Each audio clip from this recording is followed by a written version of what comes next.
Indira Gandhi National Open University presents a program for the students of political science entitled Multiculturalism in Canada, course code MPSC 11. The participants are Professor A.S. Narang and Professor Ajay Kumar Singh. Now let us listen to the discussion on multiculturalism.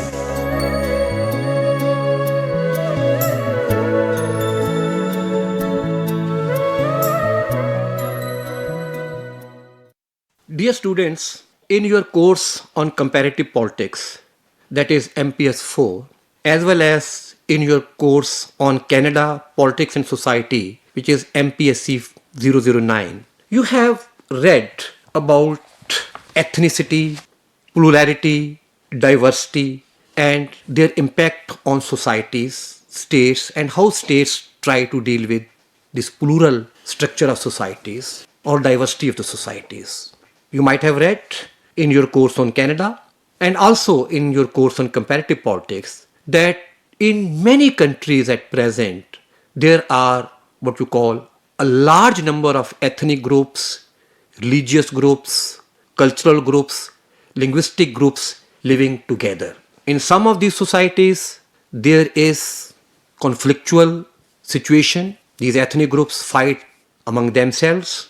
In some of the countries, there are tensions among these groups, and in some of the countries, efforts have been made to create a harmonious coexistence of these groups.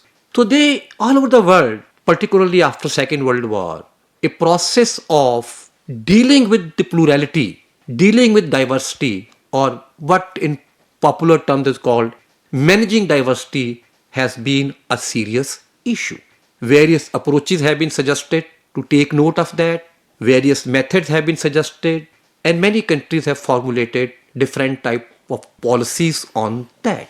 One of the important policies which some of the countries, particularly Canada, Australia, informally India also, not formally, have adopted is called a policy of multiculturalism, which has been a process which has been very well received, and also there has been some criticism among various scholars that how far this policy of multiculturalism is in the interest of ethnic groups or in the interest of the state, etc., etc. And you have been also reading these issues in your course on Canada as well as on comparative politics. And we have also received queries from students that they want to know a bit more on this issue of multiculturalism, because not only in their study material they find not details up to date, but also in their day-to-day living and their reading in the newspapers, etc., etc. They keep on listening about this multiculturalism. So my dear students, we have with us today Dr. Ajay Kumar Singh, who is head of the Center for Federal Studies at Jamia, Hamdard, New Delhi. And he has been, apart from a serious student of federalism, discussing, writing, and doing research on the issues of multiculturalism, diversities, pluralism, etc., etc. So it is a matter of great satisfaction for us that apart from the study material, whatever you have received, Dr. Ajay will tell you something more about the concept of multiculturalism and how this concept has been used as a matter of policy in countries like Canada.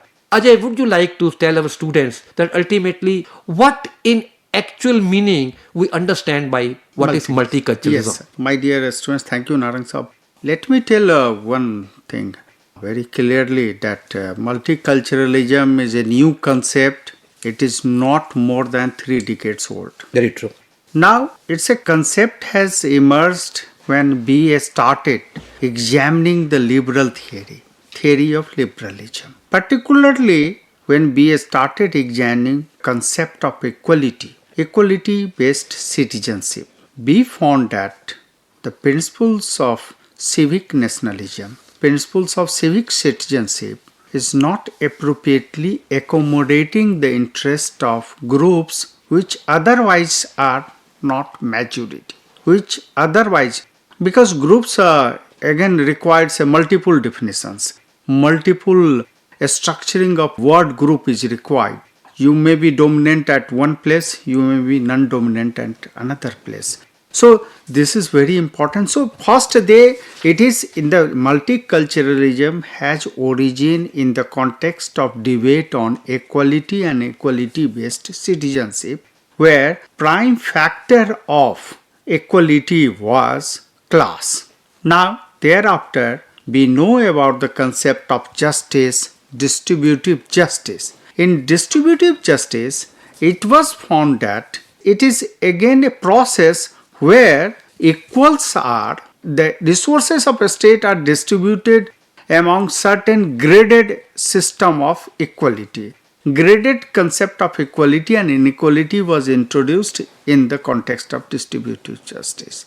In all these dispensations, how we do treat people, people as agency of a state, people as a subject of a state, or people as a people. When I say people as a people, what I mean that what I am today is primarily from my origin. My origin is determined by my culture, my identity.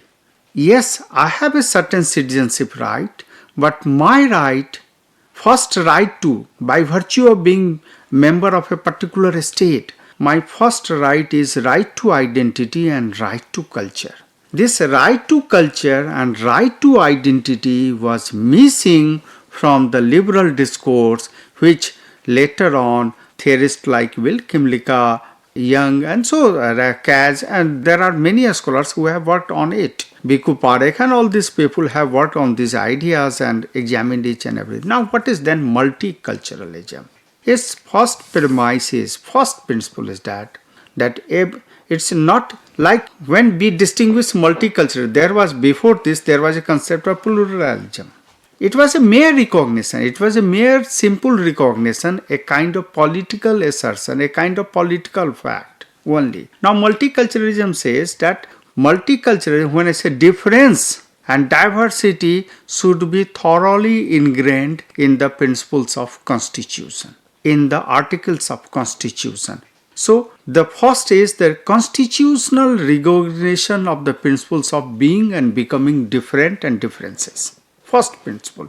Second, once we see that there is a group and there are multiple groups and there are differences, then that differences produces differential kinds of identity needs, economic needs, political needs. Differential, different kind of needs. So the equality-based citizenship concept has not been able to integrate, to streamline the segments, minority groups, linguistic minority, cultural group.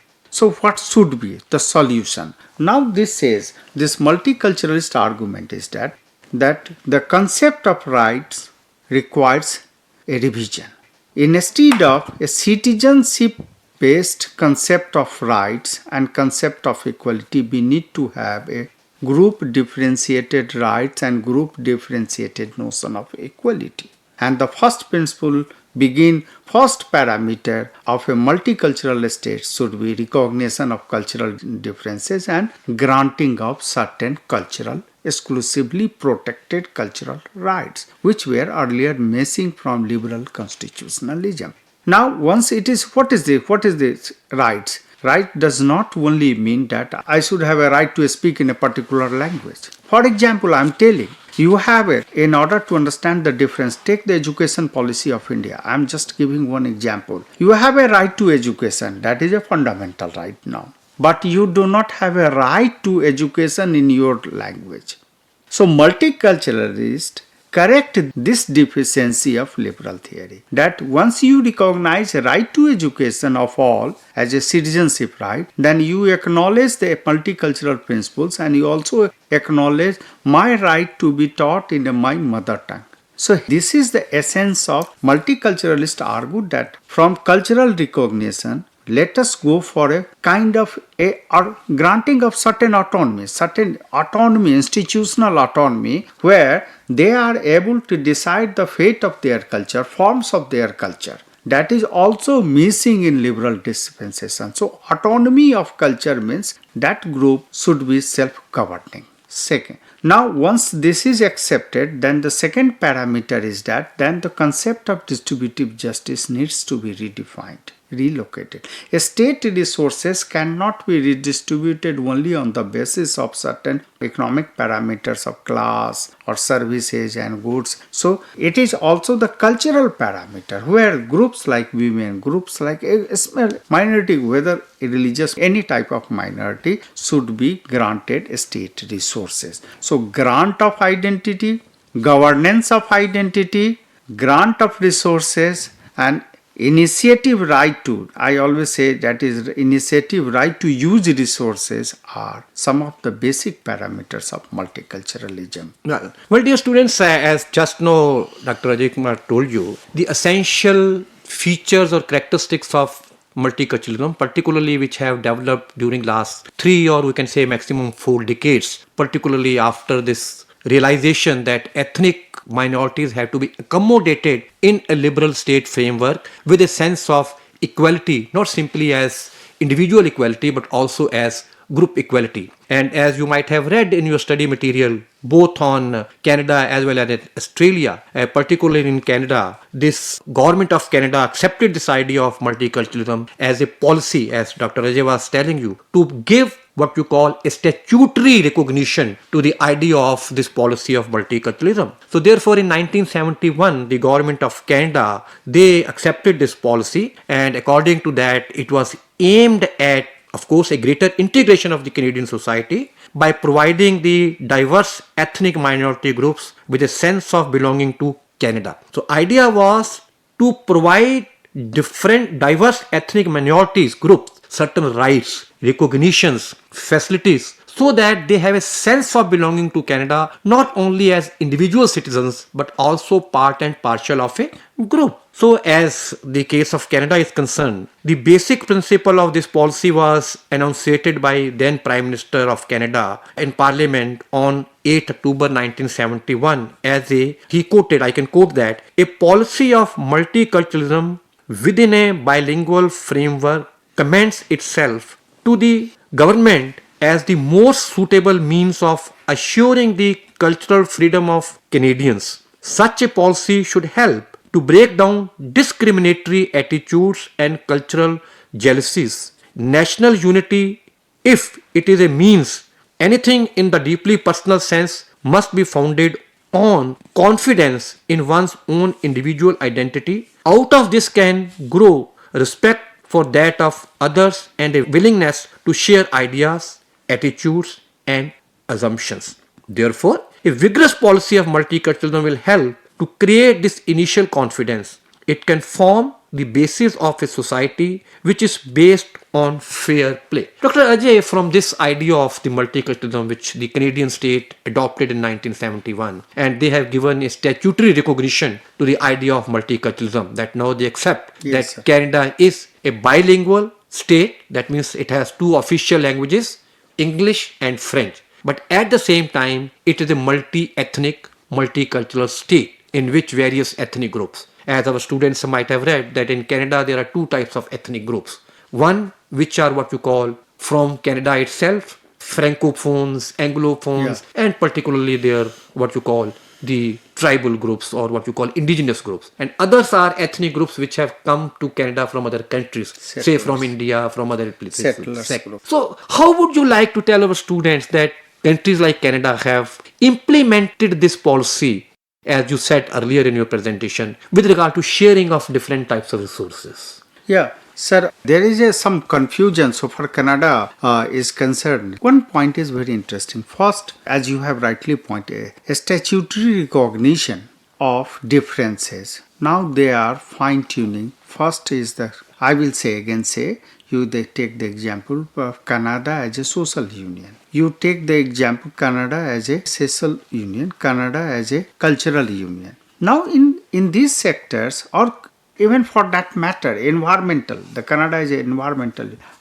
These 2-3 sectors I have studied something where I found that now the Canada is moving from recognition to allocation. In allocation, the grant of allocation is not determined what we find in the case of India, some finance commission coming, although our finance commission is also taking some care of differences. But now it's said that every grant should have a cultural framework. Every grant should have a certain societal initiative framework. So these kind of things, gradually now economic policies of Canada, so far their social sectors are concerned, they are taking care of in terms of budgetary support, in terms of allocation of fund. It's not arbitrary that there is some fund and which is allocated. What is the cultural requirement of that group? So it is the cultural framework which determines the economic policy of Canada.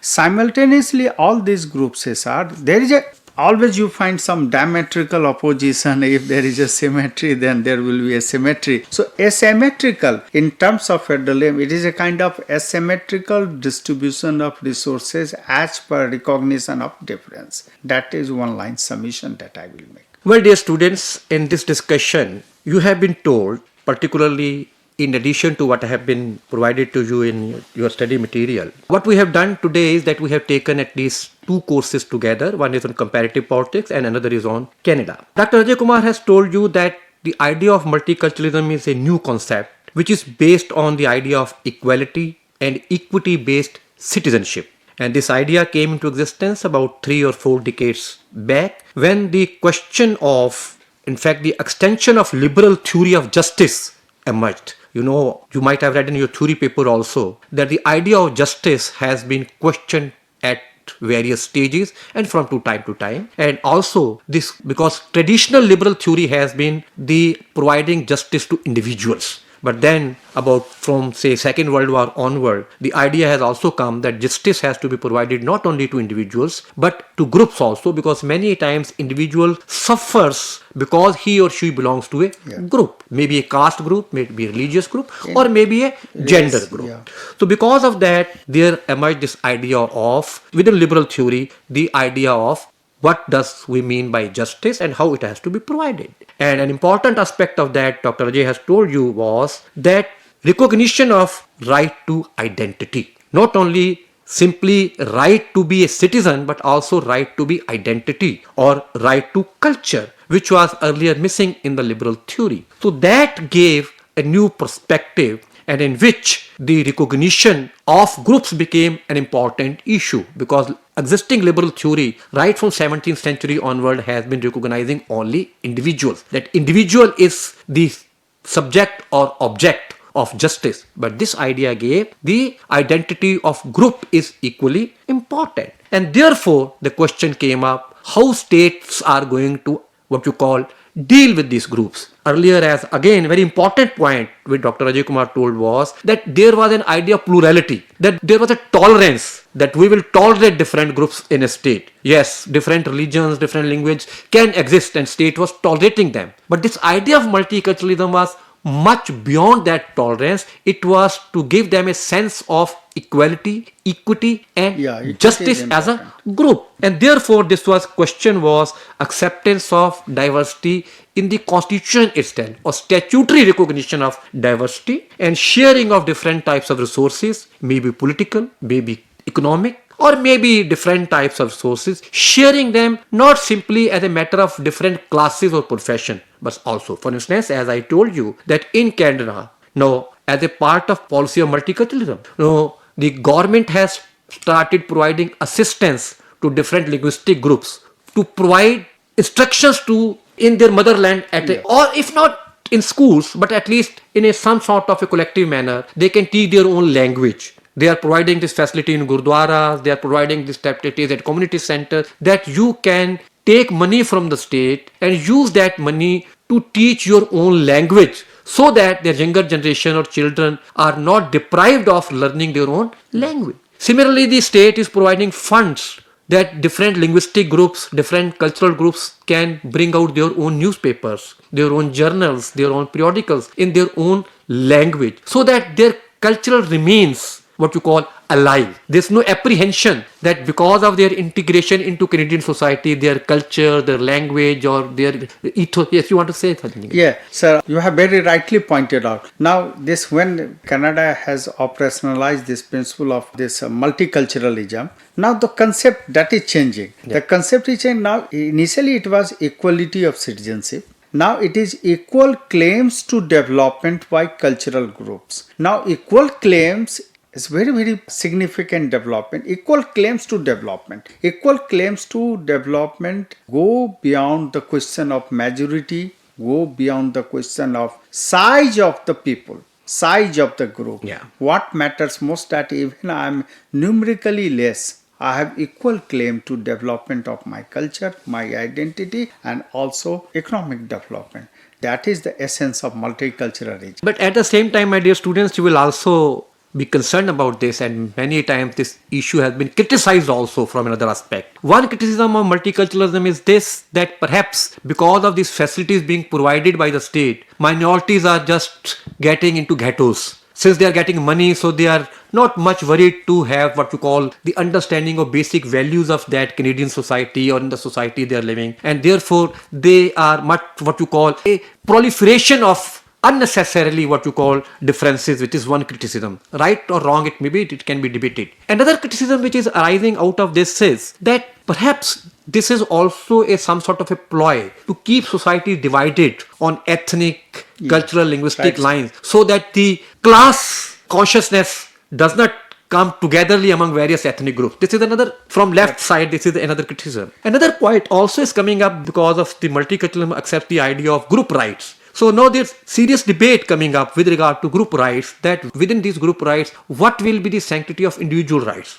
Now, particularly in Canada, for instance, women groups have taken this issue very seriously, because in many times, group rights deny the equality of women, or for instance, some sort of freedom of women to take on their own decisions. Some groups, religious groups, Francophones itself in Canada, want to talk of others. So they are also taking these issues very seriously. So therefore, that's what we say, that this issue of multiculturalism has become a very interesting area of study for our students, for scholars. And I'm sure that from today's conversation, our students will not only get some information on the multiculturalism, but also they will get some more interest to study this subject. And in fact, it will be my sincere advice to the students that they should try to understand more what multiculturalism is, how it is being operationalized in a country like Canada, Australia, where it has become statutory, in a country like India, in which it is not still a part of our constitution, but it is being practiced. And now even countries like England, many others are talking of multiculturalism. And at the same time,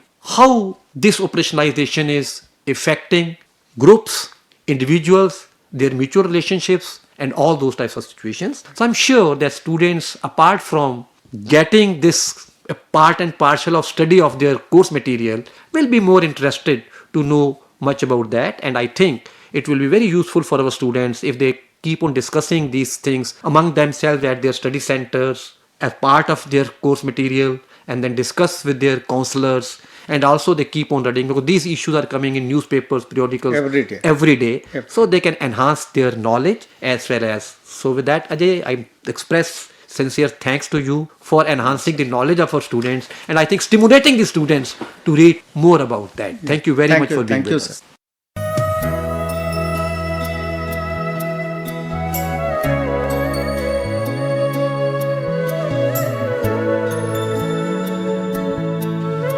You were just listening to a program on Multiculturalism in Canada. The participants are Professor Ajay Kumar Singh from Jamia Millia, Delhi, and Professor A.S. Narang from IGNOU. This program for the students of Political Science and course code were MPSE 011. The program content coordinator were Professor A.S. Narang, audio recording by Archana and P.P. Sharma, audio edited by Sadan Lal, voiceover Lalema Aneja Dang, produced by Zeba Khan. This program was brought to you by the Electronic Media Production Center of Indira Gandhi National Open University, New Delhi. For any query, please contact School of Social Sciences IGNOU or go through the program guide.